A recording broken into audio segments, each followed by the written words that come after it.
Hello and welcome to a day in 15 minutes UPSC Prelims Daily Current Affairs by Ekam IAS.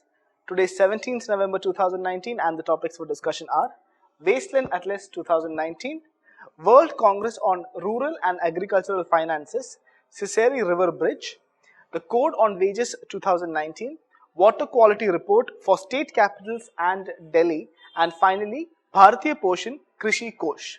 So coming to the first topic of the day, which is Wasteland Atlas of 2019. Now there is a news because wasteland conservation threatens livelihood and the ecological balance according to a news article from Hindu. Now what we are trying to say here is that basically understand what wastelands are. Wastelands are a barren and uncultivated land lying unproductive or which is not being utilized for its potential. Okay, it includes degraded forest, overgrazed pastures, drought-struck pastures, eroded valleys, hill slopes, waterlogged marshy lands, barren land, etc. So, unused lands basically. Now, one positive side about these barren lands is that they actually act as a buffer against floods, droughts, pollution for a wider population. Coming to the Wasteland Atlas of 2019. Now, it has been prepared by the Department of Land Resources under Ministry of Rural Development in collaboration with the National Remote Sensing Center, which is under Department of Space.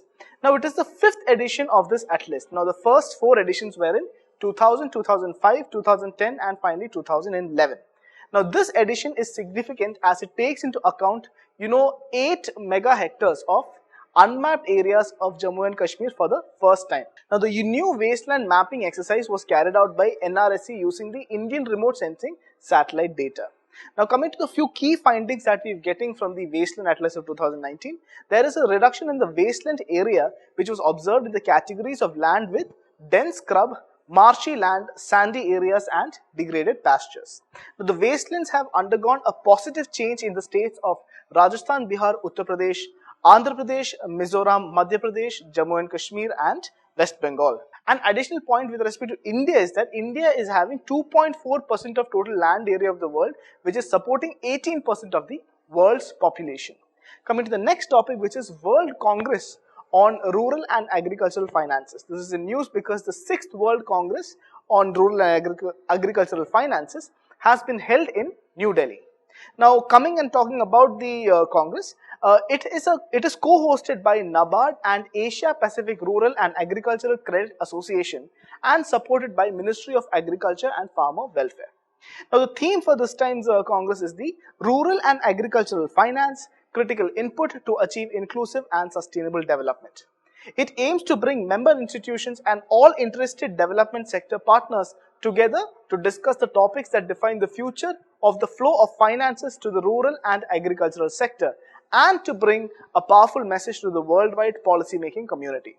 Now, APRACA actually represents 81 member institutions, from 21 countries, and it is a regional association that promotes cooperation and facilitates mutual exchange of information and expertise in the field of rural finance. Coming to the next topic, which is CSE River Bridge.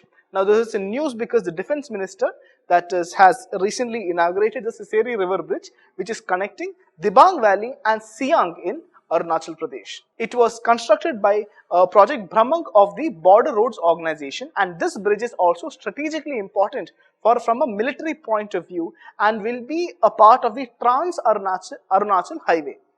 Now, there are 4 projects under the BRO in the state, that is in Arunachal Pradesh, which are Vartak, Arunak, Brahmanak and Udayak. These are the 4 projects by BRO in Arunachal Pradesh, and this is working relentlessly to meet the strategic requirements of the nation and also immensely contributing in the socio-economic development of the region. Now, the Bodo Roads organization was founded in the year of 1960 and develops and maintains road networks in India's border areas and friendly neighborhood countries. Coming to the next topic, which is the Code on Wages 2019. Now, basically, it seeks to regulate the wages and bonuses for all workers employed by any industry, trade, business or manufacturer.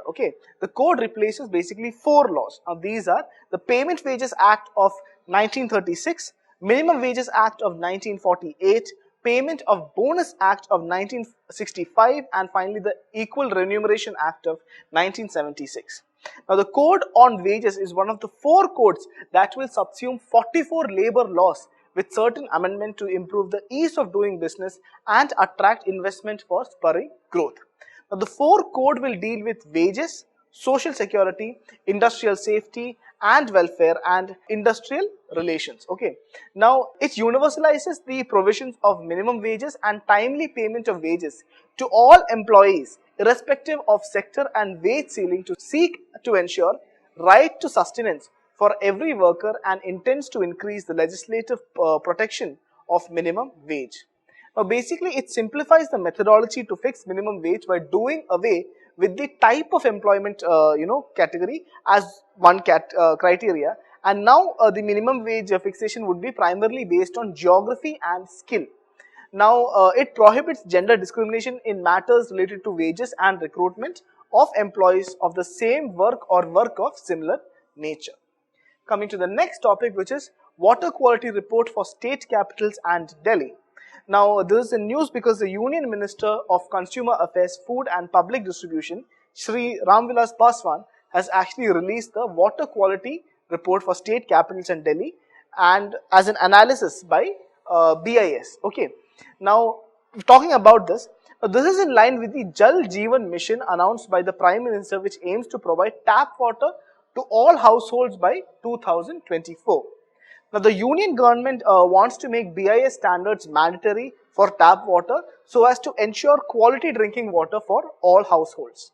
Now, coming to what the report actually says is that, now understand, tests were conducted on various parameters such as organoleptic and physical test, chemical test, toxic substances and bacteriological test in the first stage. Okay, and the vast majority of samples that were collected actually failed the requirements of BIS standards from at least one or more than one parameters. Surprisingly, all the samples drawn from Mumbai were found to comply with all the requirements of BIS. However, none of the samples from 13 state capitals, which includes Delhi, Bangalore, Chennai, Kolkata and Trivandrum, actually complied with the requirements of the Indian standard.